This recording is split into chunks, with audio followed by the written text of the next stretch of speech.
Salut à tous et bienvenue sur cette nouvelle vidéo YouTube.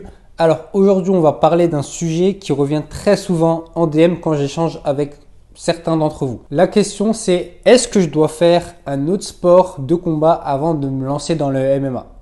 Ça c'est vraiment une question type, vraiment un raisonnement qui revient très souvent quand je parle avec vous. Est-ce que je dois faire de la lutte, de la boxe, du grappling avant de me lancer dans le MMA? Pour moi, cette question n'a pas forcément de sens et la réponse me semble logique. Mais c'est pas le cas de tout le monde. Donc, je vais essayer vraiment d'argumenter dans cette vidéo et de vous expliquer pourquoi. Alors, pour répondre directement, non, pas besoin de faire un autre sport avant de se lancer dans le MMA. Car le MMA, c'est un sport à part entière. Ce n'est plus comme à l'époque où le MMA était nouveau et ceux qui se mettaient au MMA, c'était des anciens athlètes, donc des anciens lutteurs, des anciens boxeurs qui faisaient leur transition vers le MMA. Vous pouvez voir, les anciens combattants, ils avaient tous 28, 30 ans, 32 ans quand ils se lançaient dans le MMA, tout simplement parce qu'ils avaient déjà une grosse carrière avant ça. Comme moi, j'ai fait de la lutte, naturellement après j'ai fait du MMA, j'avais cette base de lutte. Ça c'est logique, mais j'ai pas fait de la lutte pour faire du MMA. C'est ça qu'il faut comprendre. Donc si aujourd'hui vous êtes jeune et que vous voulez vraiment, votre but c'est de faire du MMA et vous ne faites pas actuellement de sport, faites directement du MMA. Ok? J'en avais déjà parlé dans une précédente vidéo, mais là je vais rentrer vraiment dans les détails pour vous expliquer vraiment mon point de vue. Donc le raisonnement cheap c'est quoi? Ouais, je veux faire du MMA mais j'ai zéro base. Donc ce que je vais faire un an de boxe thaï ou un an de boxe anglaise. Ensuite, quand je serai bon, je vais faire un an de lutte ou un an de grappling. Et ensuite seulement, je vais me lancer dans le MMA. Alors oui, je comprends la logique, mais ce n'est pas forcément une bonne idée. Voilà pourquoi. Si tu décides de faire ça, ok, c'est cool.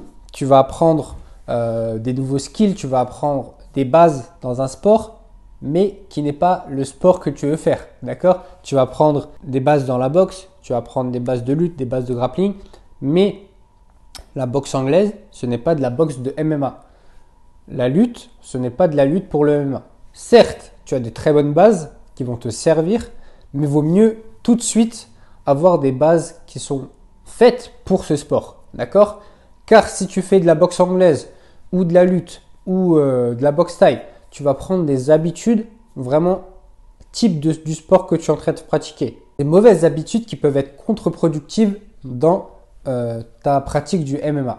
Parce que le MMA, c'est une discipline à part entière. Ce n'est plus juste des lutteurs qui affrontent des boxeurs qui affrontent des grappleurs. Non, c'est un sport à part entière. Il faut savoir striker, il faut savoir lutter, il faut savoir grappler, il faut faire du ground and pound, il faut faire du cage control. Et tout ça, c'est vraiment atypique au MMA. Si tu veux faire du MMA, fais du MMA. Fais pas de la lutte, de la boxe ou du grappling. Ok?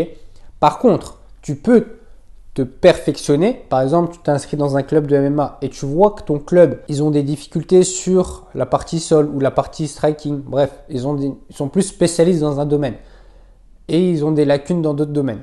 Rien ne t'empêche de te renforcer dans un club spécialisé. Par exemple, ton club, c'est un club de MMA, mais ils sont ultra chauds en striking, mais en lutte, ils ont un peu de lacunes. Tes coachs, rien ne t'empêche d'aller faire de la lutte dans un club spécifique lutte et adapter la lutte que tu vas prendre au MMA. Ok? Le problème, si tu fais d'abord lutte, grappling, boxe, c'est que tu vas apprendre vraiment les choses adaptées à ce sport et tu auras du mal à faire le transfert. Par contre, si tu te mets au MMA, tu comprends les bases, la mécanique du sport et derrière, tu vas te spécialiser dans différents domaines en allant faire des cours spécifiques dans la lutte, dans la boxe, etc. Tu auras déjà cette mécanique intellectuelle de te dire: ah oui, ça c'est bon, ça c'est pas bon, ça sert à rien, ça c'est bien, ça s'adapte et ça ne s'adapte pas à mon sport. Ok? Donc vous voyez un petit peu la différence. Le MMA, comme je te l'ai dit, c'est un sport à part entière. Il faut savoir boxer en luttant, lutter dans la boxe, frapper dans le grappling et je te parle même pas du ground and pound encore et du cage control. D'accord? C'est vraiment des aspects atypiques au MMA. Et comme je te l'ai dit, admettons, tu as décidé comme de faire 2 ans de boxe thaï avant de te lancer dans le MMA et tu tombes contre un mec qui a fait 2 ans de MMA. Lui, vous aurez pratiquement un niveau équivalent en striking parce que ça ne sera pas du striking de boxe thaï, ça sera du striking MMA. Donc, vous aurez un niveau équivalent. Par contre, lui, il aura vu les autres aspects déjà. Il aura pris de l'avance sur le sol, il aura pris de l'avance sur la lutte, le grappling. Donc, tu n'as aucune chance. Concrètement, contre un mec qui fait du MMA, tu veux faire du MMA, tu as fait de la boxe, tu n'as aucune chance. Il va te ramener au sol, tu connais rien et tu as perdu 2 ans. Alors que tu aurais pu voir pendant 2 ans tous les aspects de ce sport.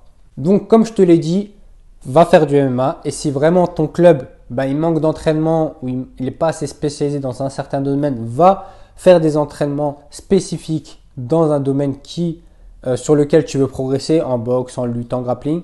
Si je devais résumer cette vidéo, c'est tout simplement si tu veux faire du MMA, va faire du MMA, point barre. Ok, j'ai parlé pendant 10 minutes là pour te dire ça au final. Va faire du MMA, c'est tout. Si tu veux faire du MMA, fais du MMA, c'est tout. Il n'y a pas de question à se poser. Ok les gars, on est bon pour aujourd'hui. J'espère que ce qu'on a vu aujourd'hui va vous apporter, va vous éclairer sur vos éventuelles ambitions, sur votre objectif de faire du MMA. Voilà, les choses sont simples, les choses sont dites, j'ai argumenté. J'espère que c'est clair pour vous. Et si, admettons que vous n'êtes pas d'accord avec ce que je dis, n'hésitez pas à me le dire en commentaire pour qu'on puisse échanger là-dessus, qu'on puisse débattre et ça serait super intéressant. Si bien sûr vous êtes intéressé par la préparation physique et les sports de combat, n'hésitez pas à vous abonner à cette chaîne. Allez aussi vous abonner à mon Instagram et à mon TikTok que vous pouvez retrouver directement en description. Et pour les plus motivés d'entre vous, vous pouvez retrouver un lien dans ma description où je vous présente mon programme de préparation physique, le programme FTC, autrement dit aussi l'Académie Iron Fight Performance. C'est une académie en ligne qui accompagne les combattants, tous sports confondus, tous niveaux confondus. Je les accompagne à performer dans leur sport. Je les accompagne sur tous les aspects de la performance, que ce soit la préparation physique, la nutrition, l'hygiène de vie, la récupération, la perte de poids, la gestion du poids, la gestion du stress, etc. Et j'en passe et j'en passe. Ok ?